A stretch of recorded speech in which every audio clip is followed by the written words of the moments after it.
ETF index mutual funds నేర్చుకుని stock మార్కెట్లో రాణించాలనుకుంటున్నారా? వెంటనే ఈ నెంబర్కి కాల్ చేయండి.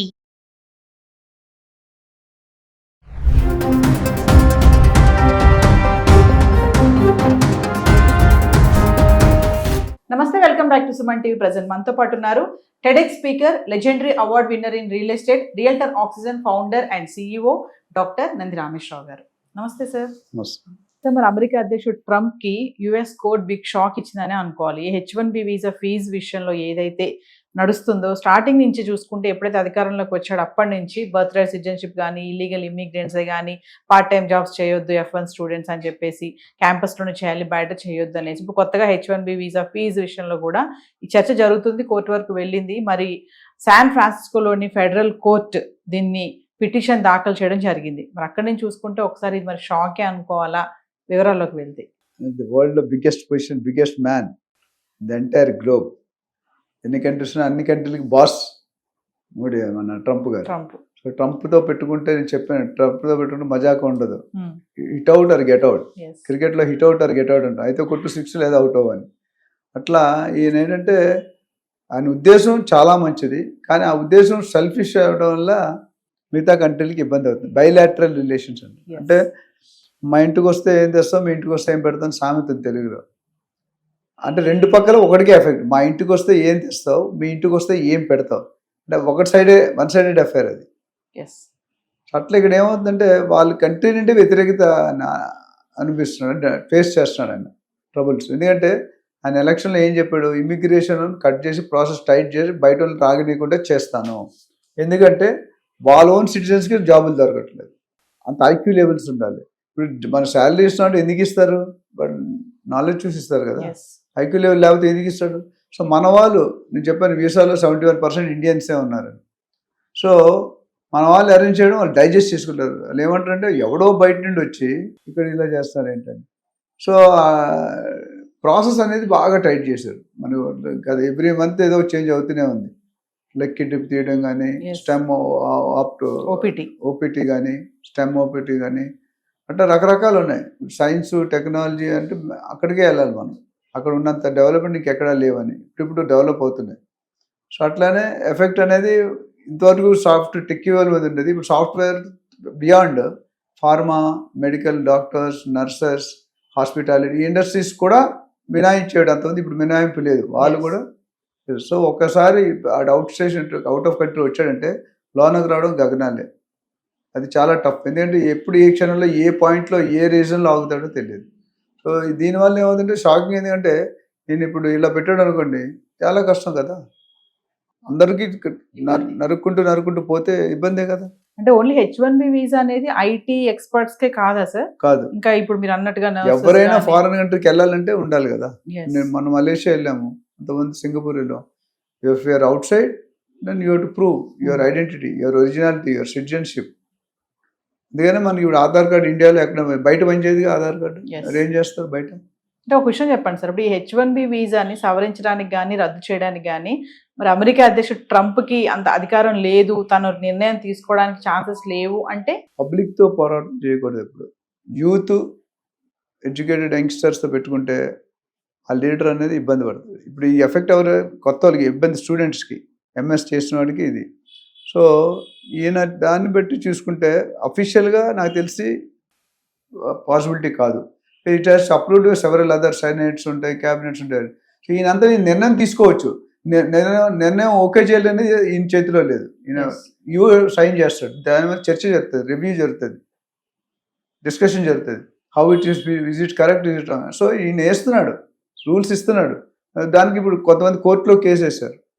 అక్కడ ఉన్న లోకల్స్ కొంతమంది కోర్టులో వేశారంటే దిస్ ఇస్ నాట్ కరెక్ట్, ఆయన చేసే పద్ధతులు కరెక్ట్గా లేవు, కాబట్టి మీరు మాకు జస్టిఫై చేయండి, ఇట్ బి కాల్డ్ బ్యాక్ అనేది చెప్తున్నాడు.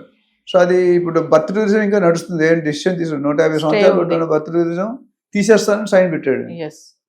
జో బైడెన్ గారు 4 సంవత్సరాల నుంచి మొత్తం 4 నెలల్లో సైన్ చేశాడు, అన్ని ఈవోలు సైన్ చేశాడు.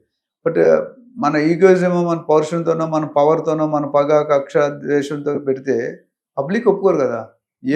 ఎక్కడ పబ్లిక్ కూడా ఇప్పుడు ఆల్రెడీ అక్కడ ఓన్ బైఅవుట్ అని గవర్నమెంట్ ఎంప్లాయీస్ తీస్తాడు అమెరికాలో. నేను 8 months విఆర్ఎస్ స్కీమ్ లాగా ఇస్తాను, మీరు 8 months తీసుకుని జాబ్ రిజైన్ చేయండి అన్న. మీరు రిజైన్ చేస్తే నేను టెర్మినేట్ చేస్తాను, అప్పుడు డబ్బులు కూడా ఇయ్యను, నా గరక నా ఘాటుగా. సో అక్కడ ఏముందంటే వ్యతిరేకత అవుట్ సైడ్ నుండి కాదు, ఇన్సైడ్ నుండి డబుల్ స్పిన్ అటాక్. అంటే ఎవరు హ్యాపీ లేకపోతే ఉంచుతారా? అంటే ఇప్పుడు మధ్యలో కూడా పడిపోయిన అవకాశం ఉంది, కానీ దాన్ని మెయింటైన్ చేస్తాడు. ఆల్రెడీ ఇలాన్ మస్క్తో పెట్టారు కంపెనీలతో. ఇప్పుడు ఏముంది, H1B వీసా చాలా మంది ఉన్నారు, ఎస్పెషల్లీ టెస్లాలో కానీ గూగుల్లో కానీ వీళ్ళందరూ కూడా. సో వాళ్ళందరినీ వదులుకోవాలంటే నాలెడ్జ్ ఎక్కడ వస్తుంది, సడన్ రిప్లేస్మెంట్ ఎక్కడ వస్తుంది? మీరు తీసుకోవద్దు అంటున్నాడు. చదువుకున్న బయట పంపించండి, ఇక్కడ అసలు no more OPT, no more jobs అంటున్నాడు. నువ్వు రా, ₹1 కోటి ఖర్చు పెట్టు, మీ దేశం వెళ్ళిపో. మన వాళ్ళు ఏంటి, ₹1 కోటి ఖర్చు పెడితే 10 కోట్లు సంపాదించి వెళ్తానంటాడు. సో అది ప్రాబ్లం. మరొక విషయం సార్, H1B వీసా దగ్గర నుంచి చూసుకుంటే ట్రంప్ దేశం టారిఫ్స్ వరకు అన్ని ఒక చర్చగా మారుతున్నాయి. ఫస్ట్ నుంచి ఎప్పుడైతే అధికారంలోకి వచ్చాడో అప్పటి నుంచి తీసుకునే నిర్ణయాలన్నీ కూడా హల్చల్. ఇప్పటి వరకు ఈ రోజు వరకు కూడా ట్రంప్ మీద ఎన్నో న్యూసెస్ చూస్తున్నాం, ఎన్నో ఆర్టికల్స్ చూస్తున్నాం. అంటే హవా ట్రంప్ ఉన్నంత కాలం ఇలా నడుస్తూనే ఉంటుంది అంటారా? ట్రంప్ ఉన్నంత టర్మ్ వరకు మీరు సంతోషపడాలి. నోబెల్ పీస్ అవార్డు అడుగుతున్నాడు. నేను జనరల్ నోబెల్ పీస్ అంటే ఏమంటారు, కూల్ అవ్వాలి, కూల్గా ఉండాలి, శాంతంగా ఉండాలి. ఆ వాతావరణం శాంతంగా క్రియేట్ చేయాలి. ఎవడైనా కొట్టుకుంటే ఇద్దరిని బాయ్ జాయింట్ చేయాలి.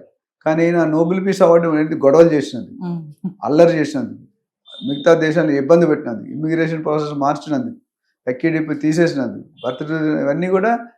అంటే కొంతమందికి గ్రహస్థితి బాగాలేనప్పుడు రావుకాలం అంటారు కదా, అట్లా కొన్ని గ్రహాలు కొన్ని స్థితులు ఎక్కడెక్కడ మారుతుంటాయి, స్థానాలు మారుతుంటాయి. మన ఎంత ఎక్స్పర్టైజ్ కానీ ఆ గ్రహాలు నక్షత్రాలు బాగాలేనప్పుడు ఇలాంటివన్నీ జరుగుతుంటాయి. ఎందుకంటే ఒక కంట్రీ లీడర్, ఒక స్టేట్ సీఎం కానీ, కంట్రీ పిఎం కానీ, ప్రెసిడెంట్ కానీ ఉన్నప్పుడు they have to think, strategize in a proper way. అందరికీ win win situation to the voters, the public, the government authorities, the employees, the army, వీళ్ళందరికీ హెల్ప్ఫుల్గా ఉండాలి, బ్యాలెన్సింగ్గా ఉండాలి. అలా కాకుండా నేను చెప్పిందే రైటు, నా ఇష్టం, నేను ఏమైనా చేసుకుంటాను, నువ్వేం చేసుకుంటా చేసుకో, లేకపోతే పవర్ ఉంది కదా తీసేస్తాను. ఎవరు తీసేయడానికి? ప్రతిదానికి ఒక లా ఉంది. నువ్వు ఆర్గ్యూ చేయి, డిబేట్ చేయి, you have right as a citizen of America, citizen of India, right ఉంది. కానీ నేను ఇంతే, నేను మోనార్క్ని, ప్రకాష్ రాజ్ గారు అంటే నేను మోనార్క్ని ఇంతే ఉంటాను. అట్లా నాకు ప్రకాష్ రాజ్ కనిపిస్తారు ఆయన. అంటే నా యాక్టింగ్ చేసాను, నిజంగా కాకపోవచ్చు. సో మోనార్క్, ఈయన కూడా మోనార్క్ లాగా ఈజ్ నాట్ వరీడ్. పక్కనోడు బాధపడుతున్నాడా, హ్యాపీగా ఉన్నాడా, కష్టపడుతున్నాడా, ఏడుస్తున్నాడానో, తిండి లేకపోతే రోడ్డు మీద పడేస్తున్నారు, స్టూడెంట్స్ని బేడీలు వేస్తున్నారు, ఫ్లైట్ ఎక్కి పంపించేస్తున్నారు, రావద్దంటున్నారు. ఇచ్చిన డబ్బులు 15,000, అమ్మా నాన్న పిల్లల్ని చూడడానికి $30,000 అంటున్నాడు, $1,00,000 వీసా అంటున్నాడు. ఎన్ని చేంజెస్ చేసిపోతాడు? ఇవన్నీ చేంజెస్ పెరుగుట కొరకే. So we have to wait and we have to wait. అందుకని మేము ఏం చేసామంటే మా కంపెనీలో ఇన్వెస్ట్మెంట్ అడ్వైజ్ అని సెల్ పెట్టినప్పుడు ఏమవుతుందంటే ఎవరు కొడితే చెప్పాం. ఇప్పుడు దానికి ఒక కన్సల్టెన్సీ ఫీ ఉంటుంది. మీరు 2 కోట్లు పెడుతున్నారు, 2 కోట్లు ఎక్కడ పెట్టాలి, ఎందుకు పెట్టాలి, సరైన. ఇప్పుడు మార్కెట్లో రియల్ ఎస్టేట్ గోల్ ఏంటంటే ఎవరు సరిగ్గా క్లియర్ ప్రాపర్టీస్ ఇవ్వట్లేదు, మోసం చేస్తున్నారు, ఎత్తేస్తున్నారు బోర్డులు, డబ్బులు కలెక్ట్ చేసుకున్నారు. అంటే మేము రియల్టర్ ఆప్షన్ అండర్ ఒక కొత్త సెల్ పెట్టాం, ఆక్సీ సెలెక్ట్ అని. ఈ ఆక్సీ సెలెక్ట్లో ఏంటంటే ఓన్లీ టెస్టెడ్ వెరిఫైడ్ ప్రాపర్టీస్ మాత్రం పెడతాం. 10 ప్రాపర్టీల్లో 9 ప్రాపర్టీలు రిజెక్ట్ చేస్తాం. అందుకని చాలా మంది బిల్డర్స్ కూడా ఇబ్బంది పడతారు, ఏజెంట్స్. మనం ఏమంటే మనం కమిషన్ కోసం డీల్ చేయొద్దు. వారి కస్టమర్ పాయింట్ అర్థం చేసుకోండి, ప్రాబ్లం వినండి, దానికి సొల్యూషన్ ఇవ్వండి. మీరు తీసుకోండి ఛార్జెస్, బట్ డాక్టర్కి లాయర్కి ముందు ఇస్తాం, మన రియల్ ఎస్టేట్ని లాస్ట్లో ఇస్తాం. సో ఏది చేసినా కస్టమర్ షుడ్ బీ హ్యాపీ. ఎవరైతే కస్టమర్ హ్యాపీగా ఉన్నారో 10 మందిని పంపిస్తారు. 1 satisfied customer will tell to 10 people, 1 dissatisfied customer will tell to 100 people. So మనల్ని అప్రోచ్ అయితే మనం దాని గురించి కూడా, అది ఎందుకు చెప్పండి, ట్రంప్ గారు కూడా ఆ స్టేజ్కి రావాలి. ఏది పడితే డెసిషన్ తీసుకుంటే లెఫ్ట్ హ్యాండ్ ఇబ్బంది పడతారు. Thank you.